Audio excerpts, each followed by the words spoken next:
Operation Sindoor பத்தி ஒரு குறிப்பு இருக்கு. அதோட பின்னாடில இந்தியா நிறைய மீட்டியோர் வான் ஏவுகணைகளை வாங்க பிளான் பண்றதா தெரியுது. இந்த தகவலை நாம அப்படியே பதிவு செய்றோம் இல்லையா? ஆமா, இந்த தகவலை நாம அப்படியே முன்வைக்கிறோம். எந்த தரப்பையும் ஆதரிக்கவோ விமர்சிக்கவோ இல்ல. மீட்டியோருங்கிறது பார்வைக்கு அப்பாற்பட்ட இலக்குகளை தாக்கக்கூடிய BVR-AM ஒரு அட்வான்ஸ்டு ஏவுகணை. அதாவது அதாவது எதிரி விமானத்தை பைலட் கண்ணால பாக்குற தூரத்தை விட ரொம்ப தூரத்துல இருக்கிற இலக்கை தாக்க முடியும். ஓ சரி. இத MBDAன்னு ஒரு ஐரோப்பிய கூட்டமைப்பு UK, Germany, Italy, France, Spain, Sweden செஞ்சிருக்காங்க. இதோட ஸ்பெஷாலிட்டி என்ன? வெறும் தூரம் மட்டும்தானா? தூரம் ஒரு பகுதி தான். கிட்டத்தட்ட 200 கிலோமீட்டர் வரைக்கும் போகும். ஆனா இதோட முக்கிய சிறப்பம்சம் அதோட ராம்ஜெட் இன்ஜின். ராம்ஜெட் இன்ஜினா?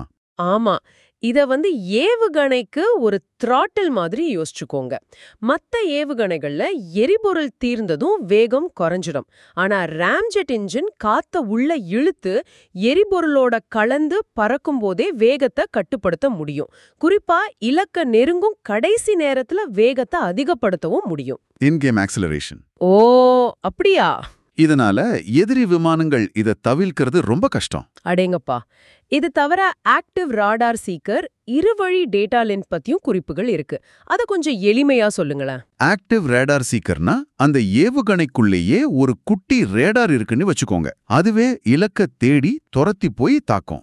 ஏவுகணைய ஏவின விமானம் வேற பக்கம் திரும்பினாலும் பிரச்சனை இல்ல. சரி, அந்த டேட்டா லிங்க்? இருவழி டேட்டா லிங்க்ங்கிறது ஏவுகணை பறந்துகிட்டே இருக்கும்போது தரையில இருந்தோ இல்ல ஏவன விமானத்துல இருந்தோ அதுக்கு புது தகவல் அனுப்ப முடியும். உதாரணமா, இலக்கு நகர்ந்துடுச்சு இல்ல வேற இலக்க தாக்குன்னு சொல்லலாம். இது அந்த ஏவுகணையோட ஃபிளெக்சிபிள் தன்மையை அதிகரிக்குது. வேகமான ஜெட் விமானத்துல இருந்து சின்ன ட்ரோன் வரைக்கும் பல இலக்குகளை இது தாக்கும். டெக்னாலஜி படி இது ஒரு பெரிய முன்னேற்றம் மாதிரி